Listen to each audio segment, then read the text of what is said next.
Buenas tardes, bueno, volvemos a El Mostrador TV, SDA Entrevistas. Bueno, lo que todo el mundo está hablando, la elección en la NFP. Jorge Segovia ganador, Harold Mike Nichols para la casa, básicamente. Y estoy con un experto en el tema, Danilo, bienvenido, Danilo Díaz, experto periodista deportivo además, ¿no? Periodista de deporte me gusta más que deportivo. ¿Por qué así? Sí, porque deportivo sería como que los periodistas de que trabajamos en esta área anduviéramos con zapatillas y nos sintieran como menos. Nosotros, yo creo que hablar de periodismo de deporte. Hoy día la elección se trasladó al Parlamento, se trasladó a La Moneda. Bueno, estaba leyendo ahora recién en EMOL y en El Mostrador, por cierto, Asbun, diciendo que Segovia tenía que inhabilitarse. O sea, hasta esto llegó, la cosa se convirtió en un tema nacional. Pero, ¿qué hay tanto de cierto en que Harold Mike Nichols fue objeto básicamente de una conspiración en donde estuvo metido el gobierno y los marcianos, por cierto también, porque pareciera ser que todos complotaron contra Harold Mike Nichols y Jorge Segovia están tratando de hacerlo aparecer como el malo de la película, digamos? Yo creo que lo que ocurrió acá, que el fútbol sigue siendo muy generoso. Entonces, como el fútbol es generoso y tiene prensa, y tiene páginas, y tiene programas de televisión, tiene muchas audiciones radiales, lo que termina ocurriendo es que todos se quieren subir a la micro. Y el fútbol es un chancho que da manteca siempre. Entonces, como todos se quieren subir a la micro, y hay muchos megalómanos que se pasan rollo y se pasan cuentos. Aquí el primer dato es que el presidente de la República tiene casi un 13% de las acciones, o 13% de las acciones de blanco y negro. Gabriel Ruiz Tagle, que es el subsecretario de Deporte, vendió su paquete accionario, pero discutió incluso y tuvo que venir un dictamen de la Contraloría. Y a eso hay que sumar que cuando vende Gabriel Ruiz Tagle, le vende a su consuegro. Al consuegro, perdón, de Sebastián Piñera. Claro. Por lo tanto, uno quiera o no, ahí hay un hecho objetivo que termina cruzando la elección. No hubiera cruzado la elección si ganaba Harold Mike Nichols o si la elección no hubiera sido reñida.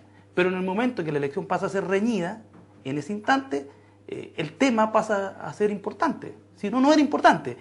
Pasaba a ser uno de los tantos conflictos que tiene el presidente de la República, pero hoy día ese conflicto, que en algún momento, de interés, que en algún momento se lo planteó Longueira, con mucha anticipación, lo dijo Longueira, termina siendo, creo, un detalle que hace estallar todo esto. Y a eso hay que sumar todo lo que vino después.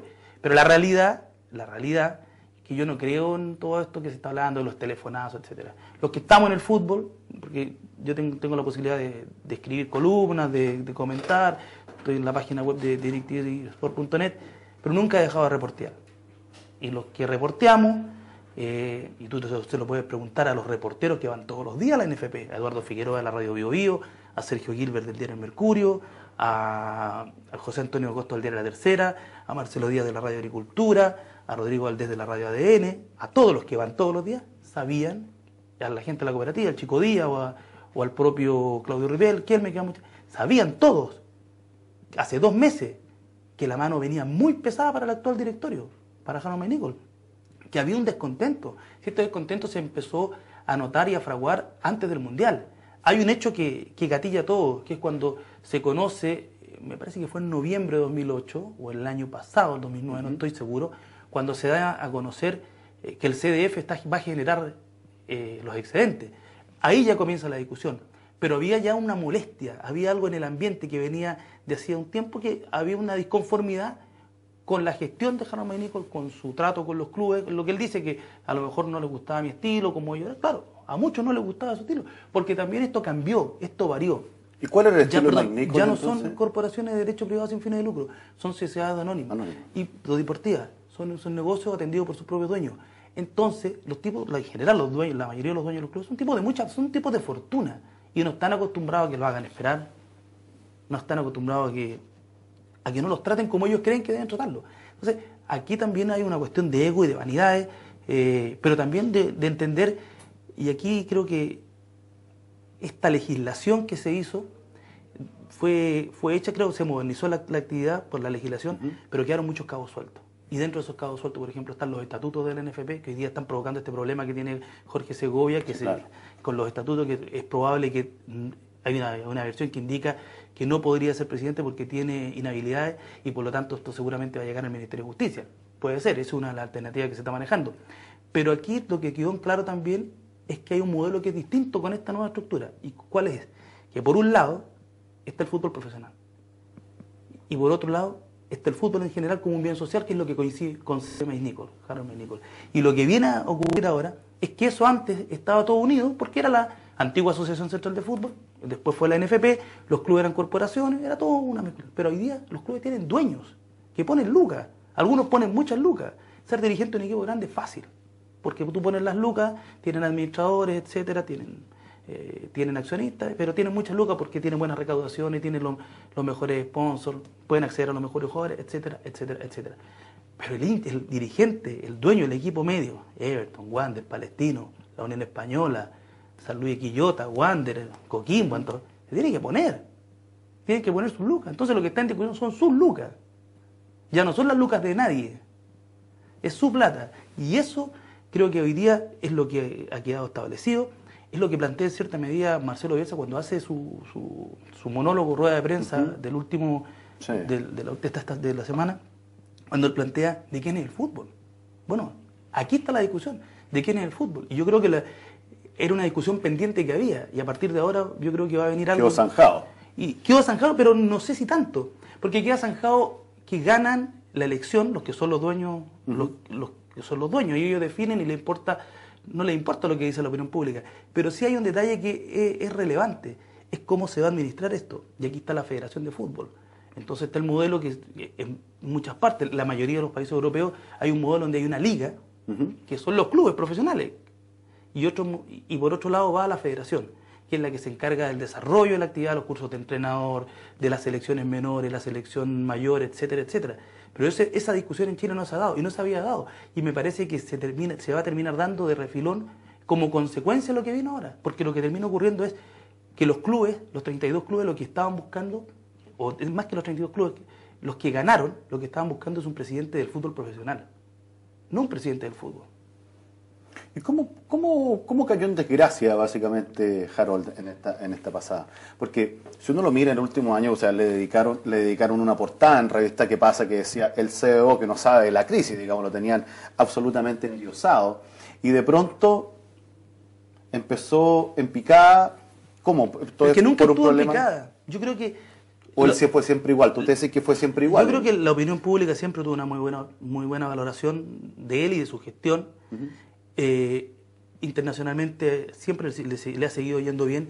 No es menor que la FIFA, que Blatter, lo haya puesto en el cargo que lo puso, a cargo de la comisión que valora y que va a definir las candidaturas de los mundiales de 2018 y 2022. Cuando ponen a Harold May Nichols ahí están diciendo estamos poniendo al incorruptible que tenemos. Esa es la gran señal. Y como dijo Bielsa el otro día, en todos estos escándalos que han habido en los últimos 15 días, May Nichols ni siquiera ha sido tocado. O sea, Harold May Nichols tiene una imagen, y creo que es su mayor capital, que es su probidad, y que es un tipo incorruptible, y que es duro además con la corrupción. Por lo tanto, creo que él internacionalmente sigue teniendo la misma imagen, internamente con el mundo empresarial lo mismo. Nadie puede negar que mejoró la marca del fútbol, fue capaz de convencer a Marcelo Bielsa y traerlo, un técnico de nivel mundial.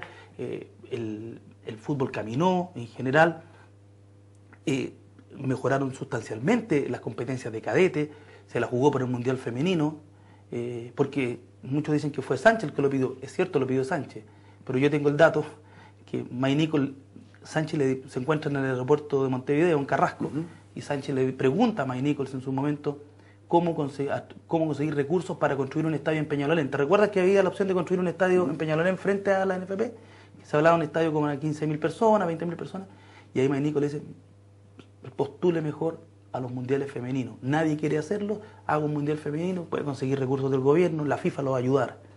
Y ahí viene la postulación al mundial femenino. Si Chile no tenía ni competencia femenina. Y es una idea, porque May Nichols sabe cómo funciona el mundo FIFA. O sea, si Chile organizaba un mundial femenino, sub-20, que es algo que la FIFA quiere potenciar, iba a tener recursos. Pero además el gobierno, la presidenta Bachelet se la jugó por el...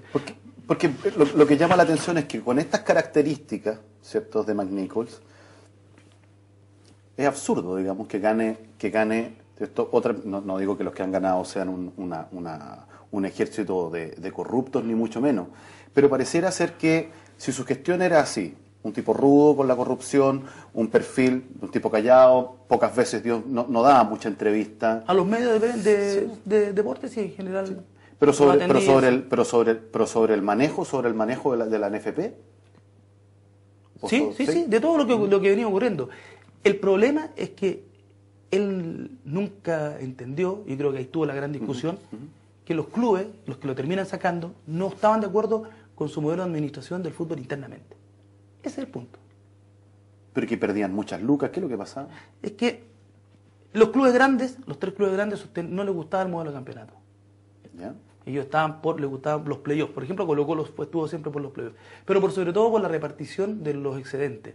Recuerda tú que en un primer momento, y aquí por ejemplo, donde Maynicol no cedía, y él es el tipo de idea fija y de idea fuerza, que va siempre adelante con lo que cree. Cuando se enteran, porque se enteraron, no fue algo que llegara porque sí, de la existencia de los recursos que venían de los excedentes, en un primer momento sí se van a repartir plata. ¿Cuánto? Y de repente se enteran que son 20 millones de dólares, maná del cielo. Nadie sabía de dónde habían llegado, pero habían llegado y el negocio estaba funcionando. En ese momento, cuando ocurre eso, Harold Maynicol presenta un muy buen proyecto de desarrollo, donde planteaba, entre otras cosas, que la distribución iba a estar de acuerdo a lugar en la tabla de posiciones, cantidad de seleccionados, fair play, iba a haber un monto para infraestructura interna. Un criterio muy empresarial también.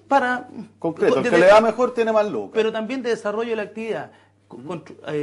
Subsidiar la construcción de recintos deportivos, de centros de entrenamiento, de casas de cadetes, o sea, una cosa casi una política pública. Una política pública, claro. Derechamente. Pero él la presentó, no la negoció. Y la presentó prácticamente a fardo cerrado en el Consejo. Y él se quejaba que no se la aprobaron. Claro, cuando le dijeron, el presente, el director, hay tanta plata, los clubes dijeron, un momentito. Nosotros somos los dueños de la corporación, nosotros somos... Le faltó muñeca, le faltó armar... Nosotros somos los que vemos qué hacemos con nuestra plata, porque las necesidades de los clubes son distintas. Entonces hay clubes en el fondo, Colo-Colo, la Católica, la U, que tienen plata para contratar jugadores, porque lo tienen todo. La U construyó ahora su complejo, pero los objetivos de los grandes son muy distintos a los clubes que están en la franja intermedia y a los que pelean por el descenso, y a los que están en la primera B. Algunos en la primera B quieren subir, otros no quieren pasar zozobra. O sea, son todas realidades muy distintas. Y lo que ocurrió acá es que si él no negoció ese proyecto, dijo, bueno, entonces se pierde, listo, aplicamos los estatutos de la corporación. ¿Qué decían los estatutos? Repartición igualitaria. No le gustó a los 3 grandes, fueron al tribunal patrimonial y después al patrimonial, y ahí viene una negociación. En esa negociación, de acuerdo a la información que yo tengo, hubo algunos dirigentes como Antonio Bloise de Everton, como la gente de Wander, pero sobre todo Bloise, la gente palestino, de la propia Unión Española, que comenzaron a negociar. Estaba la postura muy fuerte, los equipos de la primera vez que querían repartición igualitaria, pero al final se llegó, para no seguir el tema, que siguiera escalando, que llegara ya al ámbito judicial derechamente, lo que terminó ocurriendo ahí fue que hubo una negociación, 26% para los grandes, 18% a repartir para los equipos de primera vez, que es muchísimo dinero. La información que yo tengo es que al parecer en el mundo la primera vez chilena es la que recibe porcentualmente más recursos de los dineros de la televisión. Antes recibían nada, recibían menos, casi el 1%, o sea, nada. Pero yo te diría que es más o menos justo lo que terminó ocurriendo. Pero creo que ese plan de desarrollo que tenía Maynicol era muy positivo y no se negoció. Yo creo que si él antes del Consejo lo hubiera muñequeado, como tú dices, lo hubiera ofrecido, hubiera llegado con el paquete armado, claro. Por último, habría tenido los votos necesarios para que lo que él planteaba se hubiera realizado. Se va Bielsa, ¿cierto? Nadie sabe quién va a llegar. Sonaba, lo leí en la mañana. Borghi. ¿Qué va a pasar hoy día? Porque, a ver, se va Bielsa y pareciera ser que, como uno escucha en la calle, pero cómo es posible que se vaya, ¿cierto? Este tema se mete con el tema, se cruza con el tema político. Se liga con el tema político, y Bielsa, que leí que ganaba $2,5 millones, no estoy... Es lo que gana un entrenador de ese nivel. De ese nivel. Sí. Pellegrini, imagínate, se fue ganando en el Málaga 3,5 millones al año, algo así. Es lo que gana un entrenador de ese nivel. Es decir, Segovia le pagaba a su entrenador, a Rubén Israel, por la temporada en Unión Española, $480,000 por el año. Al entrenador de Unión Española. No es ni de Colo-Colo, ni de la U, ni de la Católica. Wow. Son los montos del fútbol, de una industria que genera lo que genera.